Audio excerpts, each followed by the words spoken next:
Right. Get ready to go way back because today we're traveling back to 1991. Oh, yeah. The year grunge exploded, and a little game called The Legend of Zelda, A Link to the Past, hit the Super Nintendo.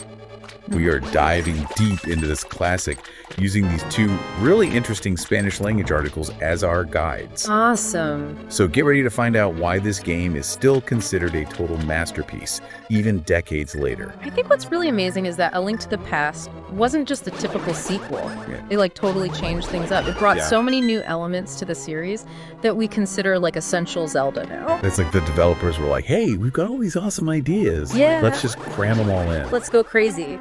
But before we get ahead of ourselves, let's rewind back to 1991. Okay.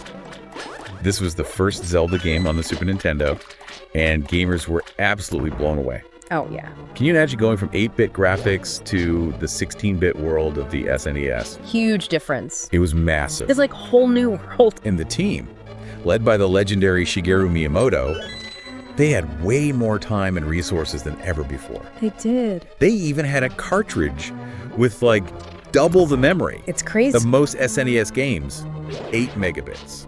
Huge. Okay, wait, 8 megabits. Yeah. For someone who wasn't gaming back then, what did that actually mean? So more memory basically meant Yeah. a bigger world, better graphics, and more complex gameplay. It was like going from a tiny, like, black and white TV to a giant full-color movie screen. And this allowed them to really flesh out Hyrule in a way that no one had ever seen before. So they supersized everything. They went all out. Now, the game kept the top-down perspective from the original Legend of Zelda. But the gameplay, it got a serious upgrade. Oh, yeah, for sure. What did they add? Well, for one, Link could finally walk diagonally. Oh, nice. It sounds like a small change, but it made exploring the world so much smoother. Yeah, that makes sense. They also added things like running with an item Hmm. and that side/slash attack. So combat felt way more dynamic, Okay. but the real game changers were the new items. Okay, let's talk about those. All right. The articles mentioned the hookshot, Yep. the Master Sword, and heart pieces. Classic. Were these all totally new in A Link to the Past? So some were brand new, like the hookshot, which let Link like basically fly across gaps Oh, cool. and reach higher areas. That was a totally new thing. Okay. And that added a vertical element to the gameplay. I see. And it opened up a whole new world of puzzle solving. Yeah, before the hookshot, Zelda was pretty much a flat experience. Pretty much, yeah. And then there's the Master Sword, that iconic blade that feels like it's been in every Zelda game ever. Right. It's like a staple. Was this its first appearance? You're right. It feels like it's always been there. Yeah. But A Link to the Past was actually the first time we saw the Master Sword like we know it today. Okay. The ultimate weapon against evil. And of course, we can't forget about those heart pieces. Oh, the heart piece. Do you remember the feeling of finding one of those hidden pieces Yeah. and finally getting a full heart container? So It satisfying. was like winning the lottery. It was the best. But speaking of exploring and finding things, this game introduced something seriously groundbreaking. The idea of two worlds. Two worlds. You have the light world, which is like the Hyrule we all know and love. Right. And then there's the dark world. Whoa. This like twisted and corrupted version of Hyrule. That's so cool. I remember the first time I stepped into the dark world, it was like the game went from full color to black and white. Totally. It was creepy. It was a huge visual shift. The colors were all muted, the grass was dead, Yeah. and even the trees looked like evil. And the music changed too, right? Oh yeah, the music got way more intense. Yeah, way more ominous. But it wasn't just like a cosmetic change. No, not at all. The people and creatures in the dark world actually transform. Oh, that's right. They become like reflections of their darker selves. I remember that. Like, remember when Link turned into that pink bunny? Yeah. That was so funny. Okay, I know it was supposed to be scary, Right. but that bunny transformation was hilarious. It was. How did they come up with this whole dual world idea? What inspired that?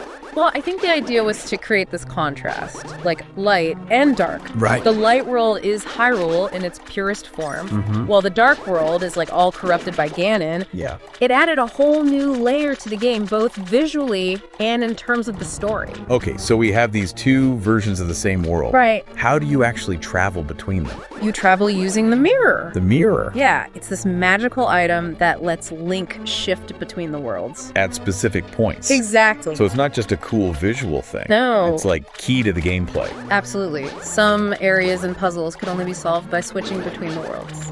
That's so clever. So we've got this visually stunning game, super innovative gameplay. Yeah. But what about the story? The story. What's the narrative that ties it all together?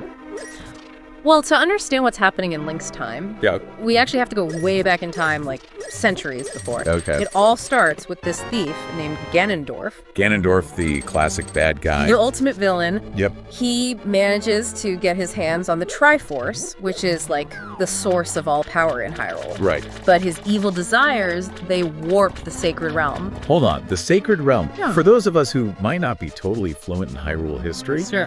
what exactly is the Sacred Realm? It's basically another dimension that's connected to Hyrule and the Triforce. Another dimension. Yeah, you can think of it as the source of all spiritual energy in Hyrule. Okay. So when Ganondorf corrupts the sacred realm with his evil, it transforms into the Dark World. Oh, wow. But luckily, the Seven Sages, Who are they? they're like these super powerful, wise people. Okay. They managed to seal Ganondorf away in the Dark World. That was lucky. Right. So they saved Hyrule from, like, total destruction. They did. They protected Hyrule from his evil. That was a close one. But so, where does Link fit into all of this? Well, that's where the real adventure begins. Okay, let's get into it. Let's do it. Okay, so we're back in Link's time, and there's this evil wizard named Aghanim, Aghanim, right? and he's taken over Hyrule. That good. His big plan is to break the seal on Ganondorf Oh, no. and unleash him back into the world. Talk about bad news for Hyrule. Yeah, things are not looking good. And he's doing that by kidnapping the descendants of those 7 sages who sealed Ganondorf away in the first place, That's right. including Princess Zelda. Of course. So Link has to stop him, he has to rescue Zelda, Yep, and basically save Hyrule from total disaster. he's had a lot on his plate. It's the classic hero's journey, but with a few twists and turns along the way. Definitely. One of the articles mentioned this Chris Houlihan room. Oh yeah, that's a fun one. What's the story there? So it's like this hidden Easter egg in the game. They're named after Chris Houlihan, who won a contest from Nintendo Power magazine. Nintendo Power, I remember that magazine. And his prize was to have his name in the next Zelda game. Wow, that's pretty cool. Right. So the developers actually made this secret room just for him. They actually did it. It's filled with rupees and a message from Chris himself. That's awesome. But how do you find this room? Well, it's not easy. Okay. It's super well hidden. So it's not just like sitting out in the open. Nope, you have to do some really specific stuff. Like what? You have to perform this exact sequence of actions Oh, wow. or use glitches in the game to get there. So you have to break the game a little bit. Yeah, kinda. That's so cool. It's like they wanted to reward players who were really paying attention Yeah, definitely. and who were like willing to experiment. The true explorers. Did they keep that room in later versions of the game? Sadly, no. Oh. They took it out in later releases. All right. Yeah, although you can still find it in some of the virtual console versions. Okay, so not completely gone. Not totally, but it's a shame because it was such a unique and fun little detail. Okay, so we've talked about the gameplay, the story, even secret rooms. But what about the technical side of things? The tech stuff. Earlier we mentioned that this game used twice the memory of most SNES games at the time. Yeah, it was a big deal. What did that actually mean for players back then? Imagine you're playing a game, right? Okay. And suddenly the world just explodes with color and detail. That's what A Link to the Past did. Okay. Those 8 megabits meant they could create these massive, complex environments. More enemies, more items, more secrets. Exactly.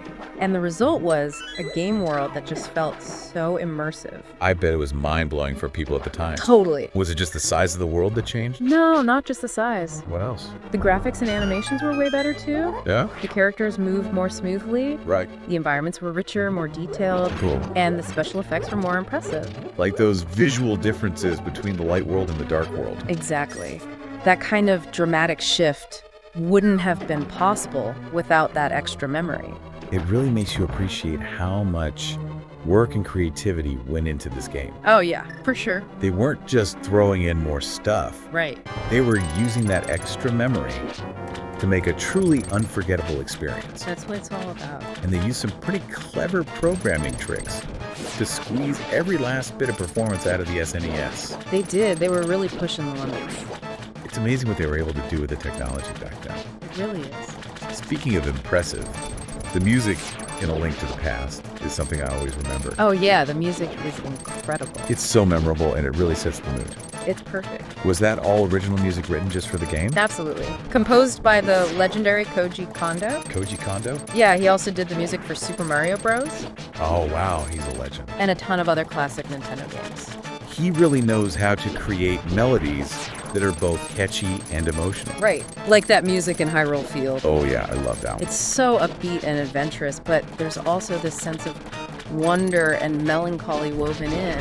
It's the kind of music that sticks with you long after you've turned off the game. Totally. It's not just background music, it's part of the whole experience. It adds so much to the atmosphere and the emotional impact of the game. It really does. It's brilliant. So we've talked about a lot of what makes A Link to the Past so special, Yeah, we've covered a lot. but how did it actually impact the Zelda series as a whole? Impact. Did it set a new standard for future games? Oh, absolutely. A Link to the Past wasn't just a great game. Right. It was like a blueprint for the future of the Zelda series. Okay. So many of the elements we've talked about today. Like what? The hookshot, the Master Sword, the dual world concept, Yeah. even the whole structure of exploring dungeons and collecting items. Right. Those all became recurring themes in later Zelda games. So it's fair to say that this game didn't just raise the bar. It basically redefined what a Zelda game could be. I think that's a great way to put it. And its influence can be felt not just in Zelda games, Yeah, but in countless other action-adventure games that came after. for sure. It really left its mark on the entire industry. It did. It was a game changer. But for all its innovations and its lasting legacy, Yeah. at its heart, A Link to the Past is still a story about good versus evil. Right? It's about courage and never giving up. Absolutely. It's about a young hero stepping up to the challenge, Yeah. overcoming obstacles, and ultimately saving the day. It's a classic story that never gets old. It's timeless, and it resonates with people of all ages. I think that's one of the reasons why this game is still so beloved even after all these years. Yeah, it's a true classic. So, for anyone listening who might be new to this game, Yeah. what's the one thing you think they should know going in? What makes A Link to the Past so special? For me, it's just that perfect mix of nostalgia and timeless gameplay. It's like comfort food, but for gamers. Yeah, You know? yeah, totally. It's familiar, but always hits the spot. Exactly. And what's really cool is that you can experience this game in so many ways now. Oh, for sure. You can play it on the original SNES, Right. or on Game Boy Advance, even on Virtual Console. So many options. People have been playing this game for generations. Yeah, And everyone seems to find something new to love about it. it's true. I think it just shows the power of great game design. Mm-hmm. It's not about having fancy graphics or the latest technology. Right. It's about making something that really connects with people no matter when they play it. Absolutely. A Link to the Past proves that even simple mechanics, a great story, Yep. and a well-designed world can make a game that lasts forever. It's a classic for a reason. For sure. So for anyone listening who might be experiencing this game for the first time, Mm-hmm. what's the one thing you'd tell them to prepare for? What makes this game so special? I'd say get ready to just lose yourself in the adventure. This game is all about exploring, Yeah, discovering, right. and that feeling of awe when you uncover Hyrule's secrets. So it's like you're really there. Yeah, exactly. So don't be afraid to just try things out, experiment, Mhm. and really immerse yourself in the world. It's a game that rewards curiosity Yeah. and creativity. And I think it's also a reminder that even when things are dark Yeah, and dangerous, there's always hope. there's always someone who'll stand up for what's right. That's a great point. That's what Link does. He's the hero we need. Well, we've journeyed through the light world. Mm. We faced the dangers of the dark world. We did. And we even unearthed some secrets. It's been quite a trip. I think it's safe to say The Legend of Zelda, A Link to the Past. Yeah. It's more than just a game, it's a legend. It truly is a legend that still inspires gamers today. And that wraps up our deep dive into this classic adventure. Sad to see it end. But the exploration doesn't have to stop here. We encourage you to dust off your old SNES Yeah. or fire up an emulator Yeah. and experience A Link to the Past for yourself. Relive the magic. And if you've already played it, What are you waiting for? maybe it's time for another visit to Hyrule. I think so. As you journey through Hyrule, Yeah. think about how this one game changed everything that came after. That's interesting. How did it shape the future of Zelda? How did it influence other games? Good questions to think about. It's something to ponder as you play this timeless masterpiece. Definitely. Until next time. See you then. Keep exploring, keep adventuring. And may the Triforce be with you. Always.